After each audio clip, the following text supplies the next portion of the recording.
Achoo! Bless you, Sneezy. Please don't bully me. Sorry, Sneezy. Are you tired of being bullied? We'll try these 5 lifts and get jacked! I don't want to be jacked. Let's go! So, I heard you want to get jacked. Yeah. First, you know these 5 lifts. Let's go. Now before we begin any lifts, we need to be warmed up. To warm up, all you have to do is do the lift with a low amount of weight on a few times to get your body prepared. The first lift is bench press, where you lay on your back with the bar above your neck or head. There are the 4 teaching cues we must be able to do before we can do the lift properly. These are your grip, base, descend, and drive. For your grip, you would like your hands to be a thumb's length away from the knurling so you could prop up your chest. The knurling is a smooth part on the bar. Your base should consist of having your feet flat on the ground and having your head resting easy because it stabilizes your body while lifting. If you don't do this, you may tip over. Next, you unrack the bar and descend. You descend down to a 90-degree angle or an inch off your chest to get the full range of motion. Finally, your drive is the hardest part, and this is where you push the bar up above your chest and re-rack. Breathing is important during weightlifting because your muscles need the oxygen to keep working as they contract. When doing your bench press, you inhale as you lower the bar or during your descent phase.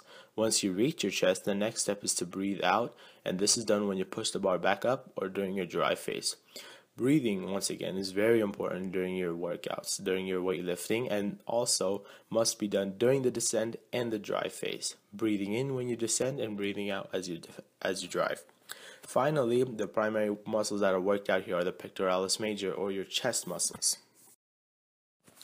That was our bench press, and now on to our back squat. The back squat is done while standing up and has the same teaching cues. The first step is to have your grip, which is actually different than the 4 other lifts. You need to keep your hands about a finger width distance away from the knurling. Once again, the knurling is the smooth part. This is crucial because it forces our back to tighten up and our shoulders to pull back, which helps us stand straight. After your grip, your base should be a shoulder width stance. We have this because it gives the biggest range of motion instead of having your feet too close or too far. Set the bar right on your traps or your muscles right below your neck. Unrack the bar and begin your next step, which of course is the descent. Be very careful as you descend because you may not expect the weight and it could fall over. Make sure you look up to keep your back straight and not tip over. Keeping your back straight is important because it can cause to stop an injury. If you don't keep your back straight, you may hurt your back. As you drop down, make sure you go below 90 degrees. If you do not go below 90 degrees, only your quads will be worked out. We want to work out both our quads and our hamstrings and our glutes. The final step is to drive back up. Make sure to drive up pushing through your heels because it has better balance than the toes. Pushing through the toes will cause you to lose balance and evidently fall over. Breathing during this lift is the same as bench press. Inhale as you lower or descend and exhale as you stand up or drive. Holding your breath will cause you to not get enough oxygen to your muscles, making you weaker. The third lift is called the front squat, which of course, it's just like the back squat. This lift has a general idea of a back squat, but it has a different placement of the bars, which then causes a difference on which muscles are trained. A back squat focuses more on the glutes, and the front squat works more on the quads. To start with your grip, this one's a bit weird for here. You go back to the thumb's length away from the knurling so you can make sure your shoulders are open. Once again, this grip is a bit awkward because you have to use only 2 fingers. You wrap your middle finger and your index finger around the bar, while the other fingers and your wrists come up from the other side. The bar should rest on your shoulders in front of your body instead of behind. Your base is the same as back squat, where your feet are shoulders width apart. If you are taller, it is advised to open them a little farther than shoulders width so you could drop low enough. As you descend, the most important part of the whole lift is to keep your elbows up. I can't emphasize this enough because doing this will cause your back to straighten up. If you let your elbows drop, you will fall forward. With all the weight being in front of you, you won't be able to hold it up with just your wrist and your fingers. Your fingers will start to hurt and your wrists will start to hurt, which will give you a sign that you're not holding it correctly. Drive step is the same as the back squat, and once again, you have to keep your elbows up. Doing the drive may be even harder than the descent by keeping your elbows up since you have to stand up. This lift will feel the most awkward of them all because of your finger placements, and it will take some time to get used to. Many people like to skip this workout, and what happens is their legs aren't strong all around. It is lopsided, just like those who only work out their arms instead of their legs. The next lift is different than the rest and it's called the push press. It's a bit of a unique one. This lift is done while standing up and involves you to push the bar above your head. Once again, you grab thumb's length away, but if you are shorter, it is advised to grab a little closer since your arms are shorter for this lift. The grip has the same feeling as the front squat, but uses your whole hand and wraps around the bar.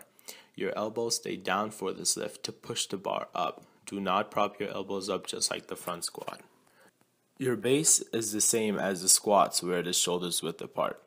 Once you start to push the bar up, you must give a small bend in your knees and pop straight back up. What this does is it gives a boost or some momentum. The descent phase is the dropping of the knees by just a little bit.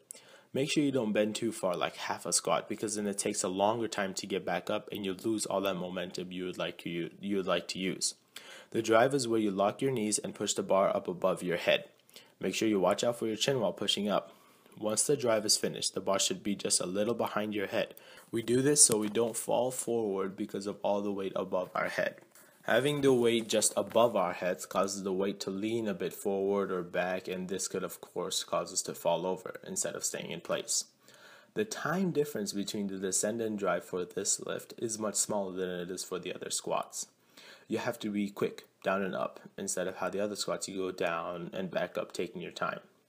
Your muscles that are primarily worked out are the shoulders. The breathing once again should of course be inhaling when you bend your knees or descend and exhaling as you drive. The final lift is called the deadlift. It is the one which you could do a lot of weight with. Many people like it, but it is hard to do because of the technique. The teaching cues are different for this lift. They start with grip, base, tight, close, and finish. Before we start, make sure you put the bar on the ground. We start off at this position because we are pulling the bar up, just standing up with it instead of putting it above our head or anything. Start off just as you descend to a squat. Start off there, grab your hands. Once again, the grip is thumb's length away. This one so your hands don't get in the way because the bar will have to go up your quads. The base is a shoulder's width or even wider if you're taller to keep the full range of motion. The tight is where we pull our shoulders back to tighten the back and shoulders. Make sure you do this because then you won't bend over and once again hurt your back just like the other squats. The close is where you pick the bar up off the ground and slide it on your quads up to your hips. Make sure to keep the bar close to your shins as you pick up the bar because you wouldn't be able to pick it up if it's too far forward. We keep it close on our quads to keep the bar in control when it has lots of weight. The finish is the last step, which is straighten out your legs and back. This is the final position right before you re-rack. This is a different type of re-racking since all you do is just drop it. Make sure you do not throw forward because it will be heavy and will hurt you. Hey, yo, what up, Sneezy?